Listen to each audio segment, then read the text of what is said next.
Olá pessoal, dando sequência à nossa mentoria, hoje teremos a aula de número 6. Veremos as operações com números inteiros. E a primeira delas será a adição e subtração com números inteiros. Pessoal, antes, quando nós estávamos estudando os números naturais, nós estávamos acostumados com operações desse tipo aqui. Por exemplo, na adição, 2 mais 3, que é igual a 5. Na subtração, 7 menos 4, que era igual a 3. Percebam que nós não estávamos preocupados com os sinais.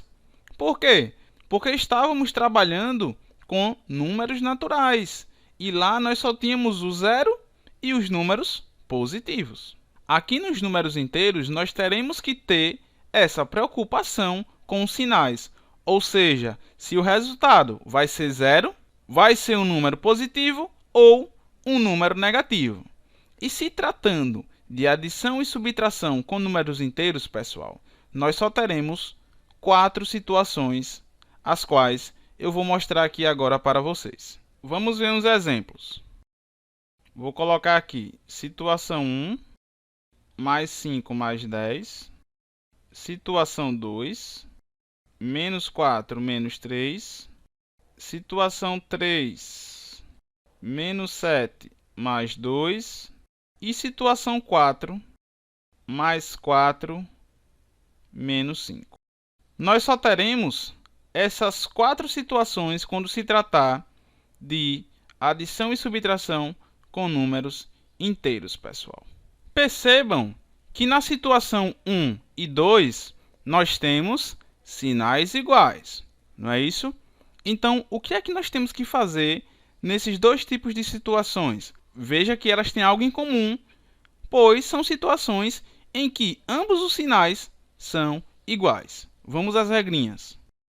Então, quando os sinais são iguais, pessoal, nós vamos somar os valores e repetir o sinal. Como o sinal é o mesmo, será ele que nós vamos repetir no resultado final. Então, o que é que nós vamos fazer aqui? Somar os dois valores, 10 mais 5, 15, e vou repetir o sinal. Como os dois é sinal de mais, vai ficar mais aqui. A mesma coisa aqui embaixo. 4 mais 3, 7, e vou repetir o sinal de menos, pois os dois sinais é de menos. Beleza? Então, aqui é a regrinha da adição e subtração com sinais iguais. Soma os valores e repete o sinal. Beleza? Vamos agora para a situação 3 e 4. Percebam que aqui, pessoal, nós temos sinais diferentes nas duas situações, tanto na 3 como na situação 4. E o que diz a regrinha quando os sinais são diferentes? Aqui, nós vamos subtrair os dois valores e repetir o sinal do maior número após esconder os sinais. Eu vou mostrar como funciona. Então, veja aqui, pessoal, como é que vai funcionar. Olhe, em ambas as situações, nós vamos subtrair os valores, não é isso? Então, aqui, 7 menos 2 dá 5. 5 menos 4 dá 1. Aqui, pessoal, escondendo o sinal do menos 7 e do mais 2, vai ficar 7 e 2, não é isso? Quem é o maior? O maior é o 7. Então, nós vamos conservar o sinal dele aqui no resultado final. Então, menos. E nessa situação, escondendo o sinal do mais 4 e do menos 5, vai ficar 4 e 5. Quem é maior? O 5. Então, vai ser o sinal dele que nós vamos conservar aqui no resultado final. Menos. Beleza? É assim que funciona a regrinha para os sinais diferentes. Só que na prática, pessoal, muita gente esquece dessas regrinhas aqui da adição e subtração. Aí eu pergunto para vocês, será que realmente nessas duas operações é necessário decorar essas regras? Nem sempre. Se vocês pegarem essas 4 situações e pensar nelas como dinheiro, em que sentido? No sentido de que o positivo está relacionado com ganho e o negativo está relacionado com perda, prejuízo, aqui também pode ser lucro, dá para resolver todas essas 4 situações dessa forma. Pense comigo na situação 1. Imagine que você ganhou R$ 5,00 de seu pai e ganhou R$ 10,00 de sua mãe. Veja que são situações o quê? Positivas, porque você ganhou, então mais 5 mais 10. Se você ganhou essas duas quantias, com quanto você ficou? Ficou com 15. E se você tem, então é porque você tem saldo positivo, por isso, mais 15. Situação 2. Imagine que você perdeu R$ 4,00 e perdeu R$ 3,00. Então, você perdeu quanto no total? Você perdeu 7. Se você perdeu, então, saldo negativo, ou seja, menos 7. Situação 3. Imagine que você deve R$ 7,00 a uma pessoa e você pagou R$ 2,00 a ela. Então, como é que vai ficar a sua situação com essa pessoa? Você vai ficar devendo R$ 5,00, não é isso? Se você deve, então é saldo negativo, menos 5. E a situação 4, imagine que você tem R$ 4,00, mas deve R$ 5,00 a uma pessoa. Então, como é que vai ficar a sua situação com essa pessoa? Você vai dar os 4, porém vai ficar devendo 1. E se você deve 1, então é saldo negativo. Por isso, menos 1. Então, percebam que não é necessário decorar a regra na adição e subtração com números inteiros. Basta vocês relacionarem essas operações com dinheiro. Agora vamos falar do jogo de sinais dos números inteiros que estão dentro de parênteses, colchetes ou chaves. Aqui, pessoal, eu vou tomar como referência os parênteses, porque para o colchetes e as chaves, a regrinha vai ser a mesma. Beleza? Então, vamos pegar aqui uns exemplos. Mais 5, menos 4, menos mais 6, mais menos 8. Veja que o nosso objetivo aqui, pessoal, é apenas tirar o número de dentro do símbolo. É esse o nosso objetivo. Vocês só vão precisar saber de duas coisas: quando os sinais forem iguais e quando forem diferentes. Vejam que nos dois exemplos nós temos sinais iguais. E o que é que nós vamos fazer? Quando os sinais forem iguais, o número sai positivo. Ou seja, aqui vai sair mais 5 e aqui mais 4. Independente do sinal, pessoal, o importante é que eles sejam iguais.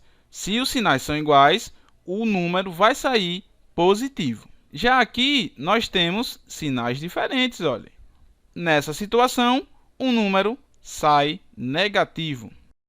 Ou seja, menos 6 e menos 8. Beleza? Então, se nós tivermos um exemplo como esse que eu vou colocar aqui agora para vocês. Menos mais 8, menos 5. Como é que nós vamos resolver, pessoal? É só vocês fazerem primeiro o jogo de sinais. Olhe, sinais diferentes. O número tem que sair o quê? Negativo. Então, menos 8. E aqui, sinais iguais. O número tem que sair o quê? Positivo. Então, mais 5. E aqui nós caímos na situação de adição e subtração de números inteiros com sinais o quê? Diferentes. O que é que dizia a regrinha lá?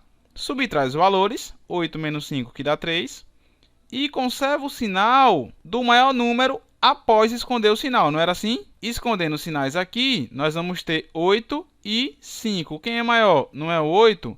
Então, a gente conserva aqui o sinal dele, obtendo, assim, o nosso resultado. Uma observação que eu deixo para vocês é a seguinte: quando vocês têm isso aqui, olhem, existe sinal aqui na frente. Quem é esse sinal? O sinal de mais.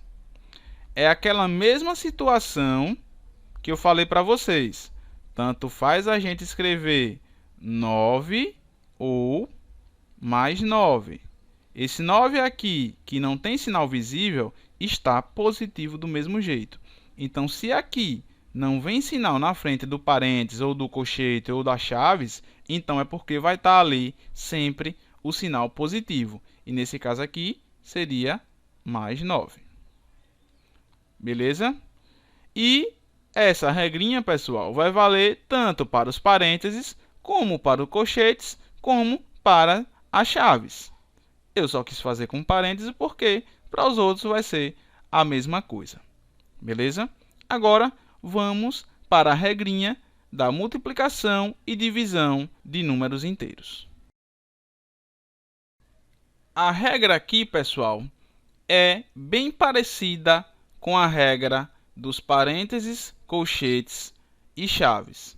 Ou seja, sinais iguais, o que é que nós teremos? Resultado positivo, e sinais diferentes, resultado negativo. Vamos pegar alguns exemplos para a gente entender facilmente. Então, aqui nós temos alguns exemplos em relação à multiplicação. Veja que nos dois primeiros exemplos nós temos o quê? Sinais iguais, não é isso? Então, o que é que nós vamos fazer? Nós vamos multiplicar normalmente. 3 vezes 4 dá 12. E 2 vezes 5 dá 10. Porém, pessoal, o resultado aqui vai ter que ficar positivo. Por quê? Porque os sinais são iguais. Nós vamos fazer a operação, ou seja, vamos multiplicar normalmente, porém, pelo fato de ser sinais iguais, o resultado vai ficar positivo. Agora aqui nós temos sinais diferentes. Nessa situação também nós vamos multiplicar os valores. 10 vezes 2, 20. 6 vezes 3, 18. Mas o resultado vai ficar negativo porque são sinais diferentes. Beleza? Então é isso. Nós vamos fazer a operação normalmente. Quem vai definir o sinal vai ser o fato de ser ou sinais iguais ou sinais diferentes. Se for iguais, resultado positivo. Se for diferentes, resultado negativo. Isso também vai ocorrer na divisão. Vamos ver uns exemplos aqui. Veja que aqui nós temos sinais iguais. Vamos dividir normalmente. 20 dividido por 5, 4. 14 dividido por 2, 7. Mas o resultado vai ficar positivo. Por quê? Porque os sinais são iguais, certo? O fato dos sinais serem iguais, pessoal, só vai afetar no resultado, entendeu? Por isso que eu falei lá na regrinha. Olhe, se os sinais forem iguais, independente da operação que você vai fazer, se tratando de multiplicação e divisão, resultado positivo. E sinais diferentes, o resultado vai ficar negativo, como é o caso desses dois últimos exemplos aqui na divisão. Temos agora sinais diferentes. Então, nós vamos dividir normalmente. 35 dividido por 7, 5. 6 dividido por 3, 2. Porém, o resultado vai ficar negativo porque são sinais diferentes. Beleza? Então, é assim. Eu lembro que eu falei para vocês que quando eu falasse de divisão, né, eu iria, falar sobre os números pares e os números ímpares. E aí eu vou colocar aqui essa observação para vocês. Pares e ímpares.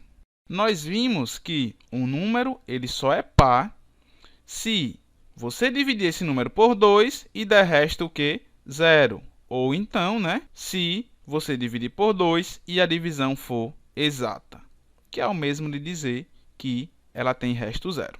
Não é isso? E quando isso não acontece, ou seja, quando a divisão não é exata, ou seja, o resto é diferente de 0, então é porque o número é ímpar. Lembre-se que nós sempre vamos dividir por quanto? Por 2, para verificar se é par ou é ímpar. Só essas duas possibilidades. Porém, nós estamos aqui num ambiente em que os números são positivos, negativos ou o zero. Não é assim? Então, pessoal, não vai ser muito diferente de quando a gente estava lá nos números naturais. Vai ser da mesma forma. A divisão vai ocorrer do mesmo jeito. A única diferença vai ser o resultado final, ou seja, se vai ser positivo ou negativo, por conta da regrinha aqui dos sinais, certo? Então, nós temos aqui os números pares, que eu vou colocar para vocês. Por exemplo, -4, -2, 0, 2, 4, 6 e assim vai. E nós temos os números ímpares. -7, -5, -3, -1, 1, 3, 5 e assim sucessivamente. Percebam que aqui nesse conjunto, qualquer número que você pegar e dividir por 2 vai dar uma divisão exata. Já aqui nesse conjunto, pessoal, isso não acontece. Qualquer número que você pegar aqui e dividir por 2, a divisão não vai ser exata, ou seja, vai ter resto diferente de zero. E como é que nós podemos verificar isso, já que agora nós temos também números negativos no conjunto dos números pares e dos ímpares? É simples. Veja que o que acontece aqui na parte positiva reflete na parte negativa. Por exemplo, se o 2 é par, então o -2 também vai ser. Se o 6 é par, então o -6 também vai ser. A mesma coisa aqui nos ímpares. A parte positiva reflete na parte negativa. Se o 5 é ímpar, então o -5 também vai ser. Por quê? Porque a única diferença aqui é na regrinha dos sinais. Ou seja, quando a gente pega 8 e divide por 2, isso aqui dá 4 e resta o 0. A divisão é exata, não é isso? O que isso difere da gente pegar -8 e dividir por 2? Que é a mesma coisa de termos isso aqui, olha, -8 dividido por mais 2. Nada. A única diferença aqui é em que, no jogo de sinais, pelo fato de serem sinais diferentes, vai dar negativo. E 8 dividido por 2 dá 4. Então, isso vale tanto para os números pares como para os números ímpares. Por isso que eu falei para vocês, basta vocês saberem quem são os pares positivos, que isso aí vai refletir nos negativos. A mesma coisa nos números ímpares. Beleza? Agora, para finalizarmos a aula de hoje, vamos falar de potenciação e radiciação com números inteiros. Pessoal, a potenciação com números inteiros não vai ser diferente do que a gente viu lá quando estudamos a potenciação com números naturais.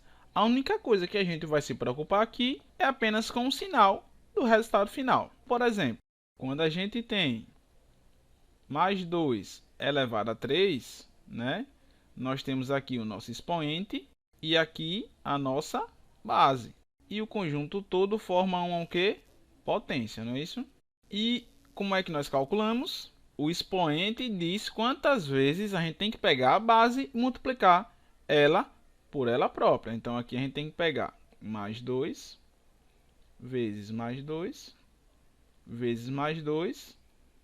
Quantas vezes? 3 vezes. Porque é a quantidade que vem no expoente.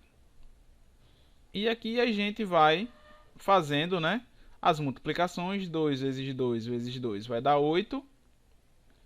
Mais com mais, com mais. É assim que vai funcionar. A gente vai utilizar a regra de sinais para a multiplicação, ou seja, sinais iguais, resultado positivo, sinais diferentes, resultado negativo. E o que eu aconselho a vocês é o seguinte: primeiro, multiplique os valores e depois faça os jogos de sinais 2 a 2. Vamos ver mais um exemplo. -5 elevado a 2. Como o expoente é 2, eu tenho que multiplicar -5 vezes -5. Quantas vezes? 2 vezes. Ou seja, 5 vezes 5 dá 25. Menos com menos, como são sinais iguais, vai ficar positivo. Pessoal, agora vamos ver algumas observações. A primeira delas é o seguinte, olha. Quando a gente coloca -5 ao quadrado, perceba que isso aqui é diferente de menos 5 ao quadrado. Aqui, pessoal, o sinal negativo ele está dentro do parêntese. Então, ele faz parte da base e nós vamos calcular dessa forma. Menos 5 vezes menos 5. 5 vezes 5 dá 25, menos com menos dá mais. Aqui, pessoal, o sinal negativo ele não faz parte da base, não. Quem está elevado ao quadrado é apenas o 5. Então, aqui vai ficar menos 5 vezes 5, porque é apenas o 5 que está elevado ao quadrado. Isso aqui dá menos 25. Beleza? Não confunda. A segunda observação, pessoal, é mais uma dica. Você acata se você quiser. O que eu quero dizer é o seguinte. Quando a gente tem base negativa elevada a um número par, e aqui nesse caso elevada a um número ímpar, o que é que vai acontecer? Aqui vai ter resultado positivo e aqui vai ter resultado negativo. Por quê? No primeiro caso, o resultado vai ser positivo porque você vai multiplicar um número, né, numa quantidade par de vezes. E aí, quando você faz o jogo de sinais com a quantidade par de sinais negativos, então o resultado fica positivo. Agora, se for uma quantidade ímpar de sinais negativos, né, quando você for fazer o jogo de sinais, o resultado vai ficar negativo. Vamos ver aqui um exemplo. Menos 3 elevado a 2. Veja que isso aqui é menos 3 vezes menos 3. Eu tenho uma quantidade par de sinais negativos nessa multiplicação. 2, né? 3 vezes 3 dá 9 e menos com menos fica mais. E agora, quando a gente tem uma quantidade ímpar, né, lá em cima, vai ficar menos 3 vezes menos 3 vezes menos 3. 3 vezes 3, 9 vezes 3, 27. Menos com menos mais, com menos, menos. Ou seja, nós temos aqui uma quantidade ímpar de sinais negativos na multiplicação. Se é uma quantidade ímpar, o resultado fica negativo. Beleza? Agora vamos para a radiciação de números inteiros.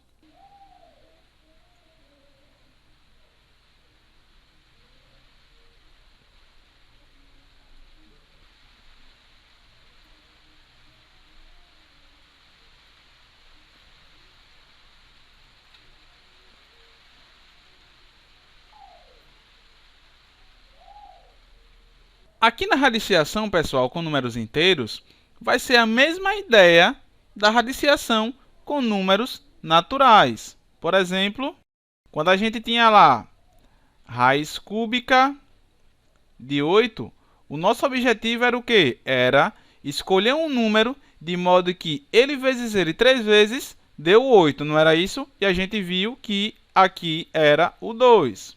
Por quê? Pois 2 vezes 2, 3 vezes, 2 vezes 2 vezes 2 dá igual a 8. Aqui tem a ver com quem? Com o índice da raiz. Ou seja, o índice é que dá meios para a gente descobrir o valor da raiz que a gente quer, né? Mais um exemplo, quando a gente tinha lá raiz quadrada de 49. Lembre-se que aqui tem um 2 quando não vem, né? Então, eu tenho que ir em busca de um número, de modo que ele vezes ele 2 vezes dê 49. E nesse caso aqui é o número 7. O que vai ser novo para vocês é se for uma raiz de um número negativo. Nesse caso aqui, vocês vão ter que ir em busca de um número negativo, né? De modo que ele vezes ele 3 vezes deu menos 8. E se vocês verificarem, vai ser o menos 2. Pois menos 2 vezes menos 2 vezes menos 2, 3 vezes, pessoal. Veja que 2 vezes 2, 4 vezes 2, 8. Como eu tenho uma quantidade ímpar de sinais negativos, resultado negativo. Ou seja, dá um número que está dentro da raiz. É isso que vai ser novo para vocês. Porque quando os números estão positivos, é da mesma forma como a gente viu lá, com os números naturais. Agora, quando os números forem negativos, aí vocês têm que ir em busca de números negativos, né? que façam valer aí o valor dessa raiz, certo? Agora eu quero fazer uma pergunta. Será que existe a raiz quadrada de menos 36? E aí, o que é que vocês acham? Pessoal, se é raiz quadrada, aqui tem um 2, né? Então, a gente tem que ir em busca de um número. Vou colocar assim, olha, essa interrogação. De modo que quando a gente pega essa interrogação, multiplique ela vezes ela própria, tem que dar o quê? Menos 36. Não é assim? Pessoal, será que existe algum número de modo que quando eu multiplique ele vezes ele duas vezes dê o menos 36? Muita gente diz, ah, é o menos 6. Outras dizem, ah, é o mais 6. Será? Olhe, menos 6 vezes menos 6, isso aqui dá mais 36. Lembre-se que eu falei para vocês que menos com menos na multiplicação é o quê? É mais. E o mais 6 vezes o mais 6, isso aqui dá mais 36 também. Pessoal, nesses casos aqui, não existe. É o único problema nas raízes, né, de números negativos. É que quando o índice, o número que aparecer aqui, for par, e o número que tiver dentro da raiz for negativo, não existe raiz. Então, o que é que eu estou querendo dizer para vocês? É que se o índice for par e o radicando, ou seja, o número que tiver aqui dentro estiver negativo, o que é que vai acontecer? Não existe raiz. Beleza? Então, é tudo isso que eu queria falar para vocês com relação às operações com números inteiros. Encerro essa aula por aqui. Bons estudos para vocês e até a próxima aula.